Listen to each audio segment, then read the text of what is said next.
It happened just after midnight, in a parking garage that never appeared on any map.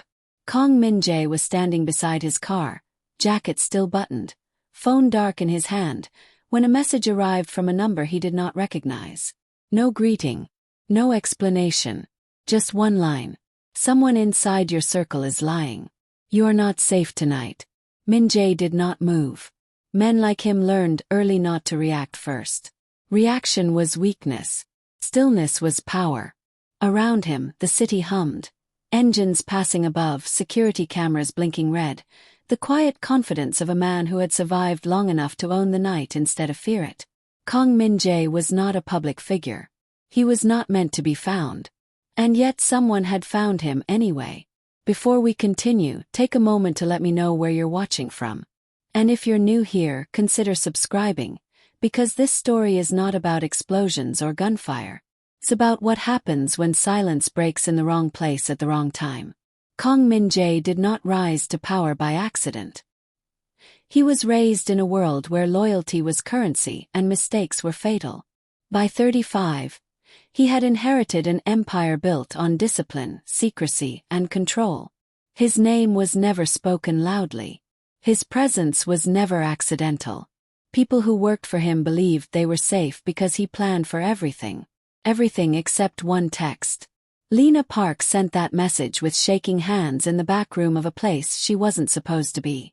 She wasn't powerful. She wasn't connected. She was someone people overlooked by default. And that was exactly how she saw what others missed. Lina had learned early that surviving meant blending in. Watching. Listening. Not asking questions that invited consequences. But that night something didn't align. Conversations overlapped in the wrong way. Names were used too carefully. Promises were made that shouldn't have been possible.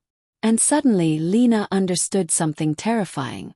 The danger wasn't outside Kang Min-jae's world. It was already inside. She didn't know why she chose him. Maybe because powerful men expected lies, but rarely expected warnings. Maybe because she knew that once she sent that message, there would be no way back to being invisible. Min-jae stared at the screen for several long seconds before locking his phone. Then, for the first time in years, he altered his plans. Because one text had done something no rival, no betrayal, no threat had ever managed to do. It made him doubt the safety of his own silence. And to understand why that mattered, we need to go back to the moment Lina Park realized staying quiet would cost more than speaking up. Lina Park noticed the problem before she understood it. It wasn't a single moment. It was a pattern that didn't sit right. The way conversations stopped when she entered the room, then resumed a beat too late. The way names were replaced with pronouns. The way instructions were delivered twice, once aloud and once with a look that said something else entirely. She told herself she was imagining it. She always did. Invisible people learn that skill early. If you questioned every inconsistency, you'd never make it through the day. Lina had survived by keeping her head down, doing her work, and leaving places exactly as she found them. No ripples, no attention. But that night, her hands wouldn't stop trembling. She stood alone in the narrow corridor, phone warm in her palm, listening to voices bleed through the thin wall. Familiar voices, trusted voices. And beneath them, something colder. Certainty where there should have been caution, confidence where there should have been restraint. She replayed the fragments in her mind. Timelines that didn't align. Orders that contradicted each other. A name spoken once too often, then avoided completely. Her heart began to race. Don't do this, she told herself. You don't know enough. You could be wrong. Wrong people don't survive being wrong. Lina had learned that lesson the hard way. Speaking up had consequences. Silence had always felt safer. She scrolled through her contacts without really looking, then stopped. Kang Min-jae. She had never spoken to him directly. Not really. People like her existed on the edges of his world. Seen only when necessary, dismissed when convenient. He was power contained and distant. Untouchable. Which was exactly why her thumb hovered over his name. If she sent the message and was mistaken, there would be no undoing it. No apology big enough to restore invisibility. If she stayed quiet and was right. She swallowed hard. The room behind her went silent. Too silent. Lina typed, deleted, retyped. This is nothing, she almost convinced herself. You're tired. You're overthinking. Go home. But another voice cut through the fear, sharper and quieter than the rest. You've seen this before. She thought of all the times she'd ignored that feeling. The times she'd explained it away.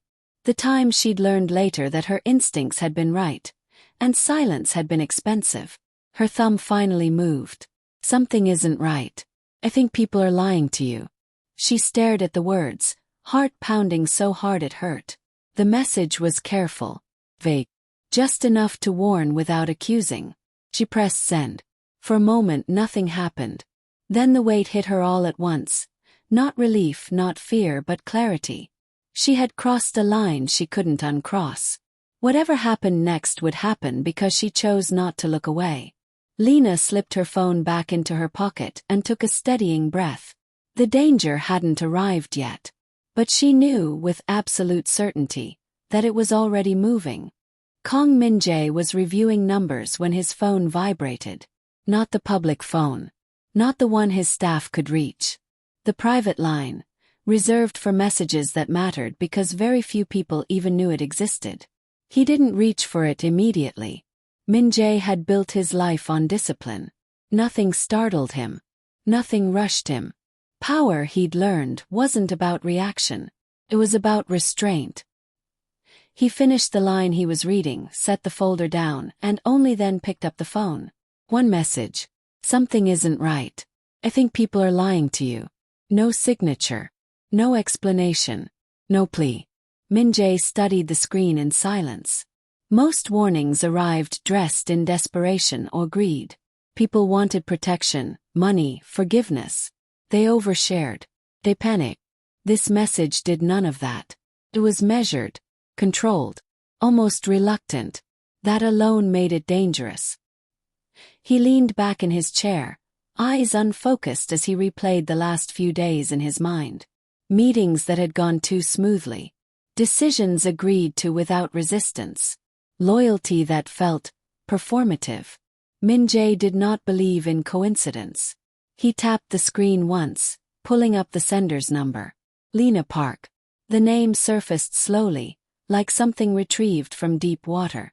Peripheral access. Low visibility. Someone who had never asked for anything. Which meant she had everything to lose by sending this. His jaw tightened slightly. A lesser man would have dismissed it. A louder man would have summoned guards, demanded explanations, torn the room apart searching for an enemy. Min-jae did neither. He stood and walked to the window. The city spread beneath him in quiet obedience. From this height, everything looked orderly, controlled. That illusion had kept men alive longer than they deserved. He typed a single response. Explain. Then he waited. Minutes passed. No reply. Good, he thought. Panic would have been worse. He turned back to his desk and opened a different folder. One that hadn't been touched in months. Internal reports. Transaction delays. Minor discrepancies that each explained themselves but, together, formed a shape he hadn't wanted to see. He pressed a button on his desk phone. Cancel my afternoon, he said calmly. And bring me the latest access logs. All of them. Yes, sir. The call ended. Min-jae picked up Lina's message again, reading it more slowly this time. He imagined the hesitation behind it. The calculation. The fear. Warnings like this didn't come from ambition. They came from instinct. And instinct had kept him alive when strategy failed. His phone vibrated again. I don't know how much time there is, the new message read. But I needed you to know before it was too late. Min-jae exhaled once, quietly. Too late was a line he never allowed to be crossed. Good, he murmured to the empty room. Because now, someone had forced the truth into the open. And once that happened, nothing stayed hidden for long. The signs arrived without drama, slipping into the days like dust, easy to ignore unless you knew how to look. Min-jae noticed first the way the reports stopped aligning. Street cameras near the woman's apartment went dark for minutes at a time, never long enough to trigger alarms, always long enough to feel intentional.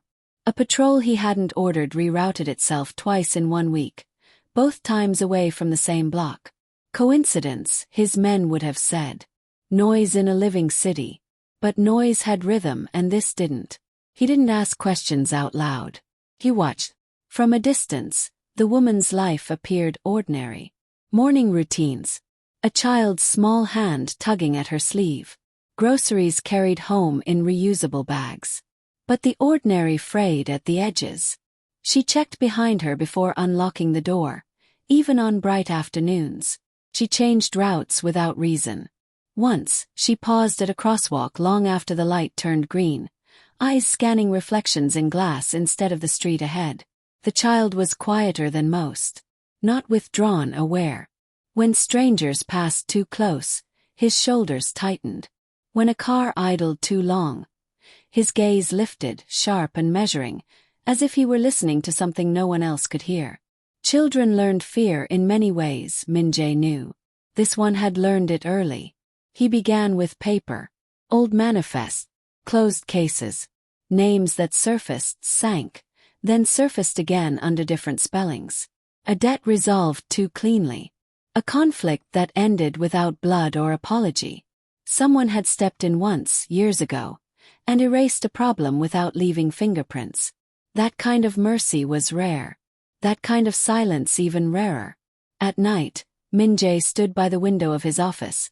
City lights layered like constellations, and replayed fragments. A woman who never spoke about the past. A child who watched doors instead of toys. A pattern of protection that existed without a protector. He didn't move pieces yet. Movement attracted attention, and attention asked questions. Instead, he narrowed his focus, trimming away everything unnecessary until only a thin line remained. It pointed backward, to a place he hadn't looked in years, and forward toward consequences that hadn't arrived but were already forming. Some truths announced themselves with force. Others waited to be earned. When the phone finally rang with a quiet confirmation, nothing definitive, just enough to deepen the shadow, Min-jae closed his eyes for a brief moment. Not relief. Not fear. Recognition. The signs didn't add up because they weren't meant to. They were meant to lead. The betrayal did not arrive loudly. Came dressed as routine. Min-jae sensed it in the delay between question and answer, in the way loyalty suddenly needed explanation. One of his senior men, trusted, careful, unremarkable, began to speak more than necessary, filling silence as if afraid of it. Reports arrived polished, too polished, edges smoothed where roughness should have remained. Loyalty, Min-jae had learned, was rarely about devotion. It was about timing. About who was watching when the choice was made. He tested nothing directly. Instead, he shifted a single variable, a false route, a minor operation with no real consequence. Within hours, movement echoed in places that should have remained still. Eyes turned. A message passed through hands that had sworn they were empty. The proof settled quietly. That night, Min-jae watched the man from across the room as they shared tea. No raised voices. No accusations. Just two men occupying the same space, one performing allegiance, the other letting the performance finish. The betrayer laughed at the right moments, nodded at the right cues, never realizing the stage had already collapsed beneath him. When Min-jae finally spoke, it was not to confront but to redirect. New task. False promotion. A sense of safety offered like a gift. The man accepted it eagerly, gratitude shining too brightly to be real. By morning, Min-jae knew everything he needed to know. The betrayal wasn't personal. That was the most disappointing part. It was transactional.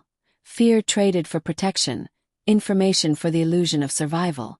Someone else had reached first, promising shelter from a storm the man believed was coming. Min-jae traced the line outward, following where the information bent. It didn't end where he expected. The name that surfaced belonged to a smaller figure, one who shouldn't have had the reach or the courage. A courier masquerading as a friend. A whisperer who survived by never standing in the light long enough to be seen. The realization settled heavy but clear. This wasn't an attack. It was a test. Later, alone, Min-jae dismissed the guards and let the city breathe through the windows. Loyalty, he thought, was a language spoken fluently only when no one benefited from speaking it. Everything else was rehearsal. He did not punish the betrayer. Not yet. Consequences were most effective when they felt like choice. Instead, he adjusted the board, allowing the man to believe he had won something. Far away, unseen hands prepared for a move they believed would go unanswered. They were wrong. Loyalty was a performance, yes, but Min-jae had written the script long before anyone else learned their lines. Lina had lived for years by instinct, trusting the quiet warnings that tightened her chest before her mind could explain why. That morning, the warning didn't fade. It lingered. The street outside her apartment looked the same. Vendors calling out prices, buses coughing smoke, neighbors moving through familiar routines. Yet something felt misaligned, like a reflection that moved half a second too late. A car she didn't recognize idled across the road longer than necessary. When it finally pulled away, another took its place. She closed the door carefully, resting her forehead against the wood for a brief moment before turning back to her son. He was already watching her. "Shoes," she said softly. He didn't ask why they were leaving early. He never did. They walked instead of taking the bus. Lina changed direction twice, then again, pretending to browse a stall she had no intention of buying from. Each turn confirmed what she already feared. The pattern followed. Not clumsy, not rushed, patient. Her pulse thudded in her ears as memories surfaced. Choices she had made believing distance was enough, believing silence could protect what love had complicated. She had been careful. She had been invisible. Or so she thought. At a crowded intersection, she felt it. The moment of being seen. Not stared at. Assessed. A gaze that didn't linger but weighed.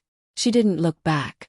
Looking back made things real, and once real they demanded response. Her phone vibrated. Unknown number. For a long second, the world narrowed to the screen glowing in her palm. She didn't answer. Let it stop on its own. But the vibration returned almost immediately, more insistent this time. Her son's hand tightened around hers.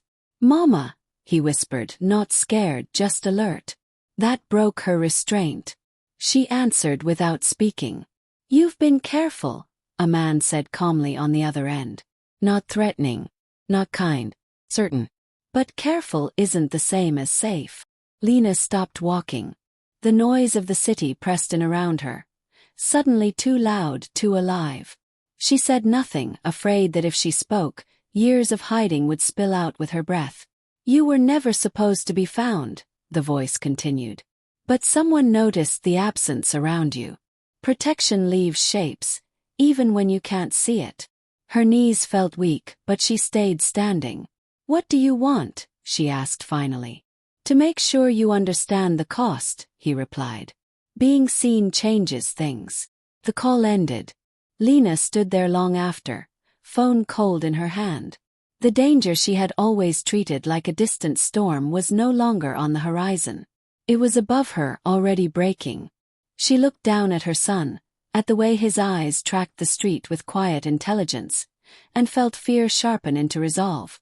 Running had kept them alive. Now it might get them killed. Power had always moved outward for Min-jae. Commands issued. Lines drawn. Consequences delivered. The world responded, adjusted, obeyed. That was the order he understood. This was different. The moment Lina was contacted without his permission, something shifted inside him. Not anger, not yet, but a tightening he couldn't dismiss. Someone had stepped across a boundary that existed precisely because it was never spoken.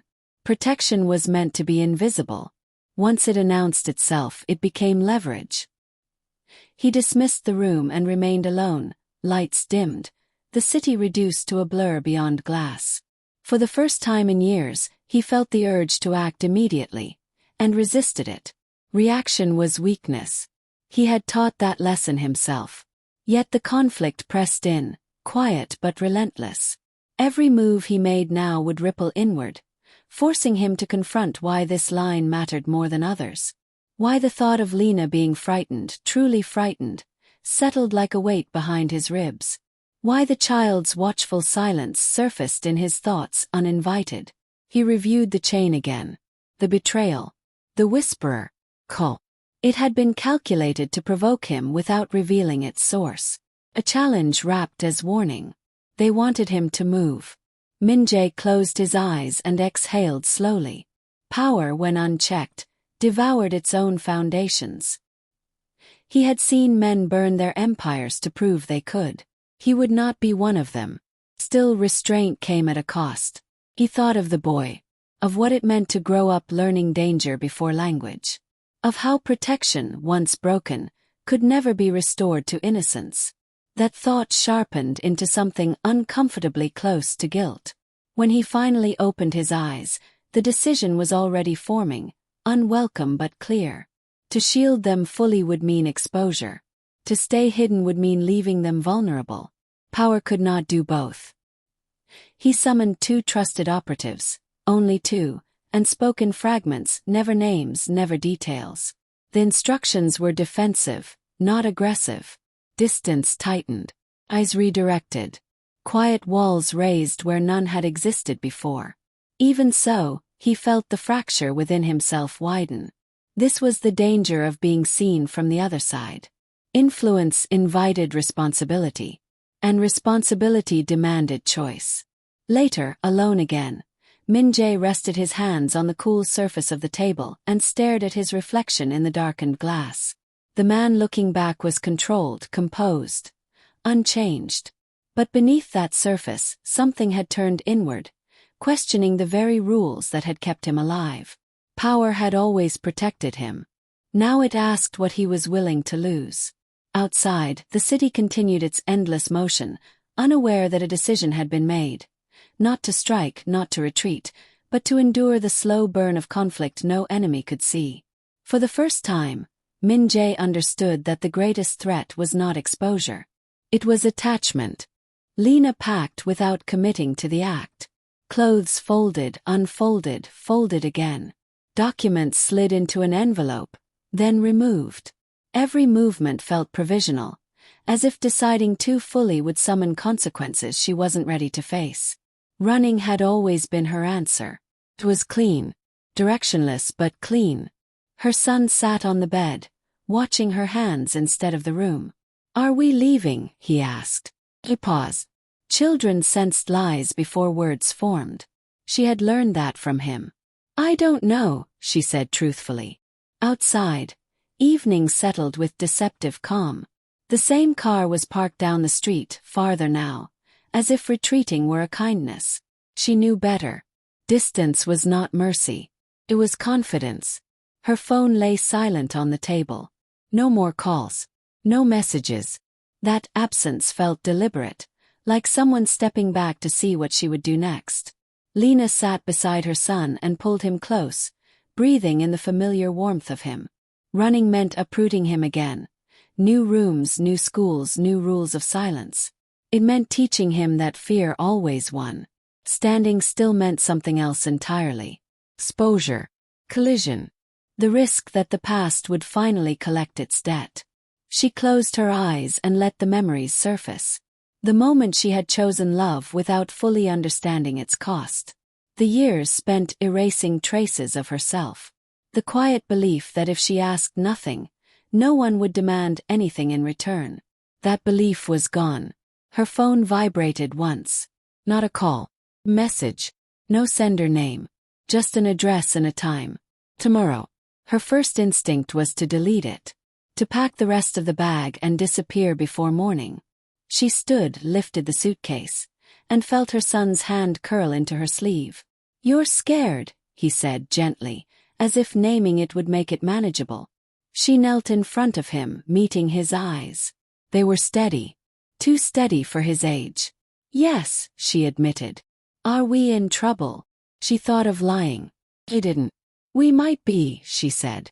"But running won't make it smaller anymore." He considered this, then nodded once, trusting her with a seriousness that broke something open in her chest. Lina returned the suitcase to the closet and closed the door. Standing still felt unnatural, like holding her breath underwater. Every instinct screamed to move, to vanish, to survive the way she always had. But survival, she realized, had taken a shape that no longer fit. Someone had already seen her. The danger was real whether she ran or not.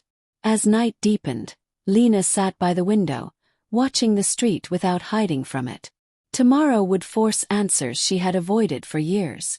Whatever waited at that address, truth, threat, or something more complicated, she would meet it without pretending she was invisible. For the first time, Lina chose not escape, but presence. And that choice changed everything. Min-jae arrived before dawn, when the city still pretended to be empty.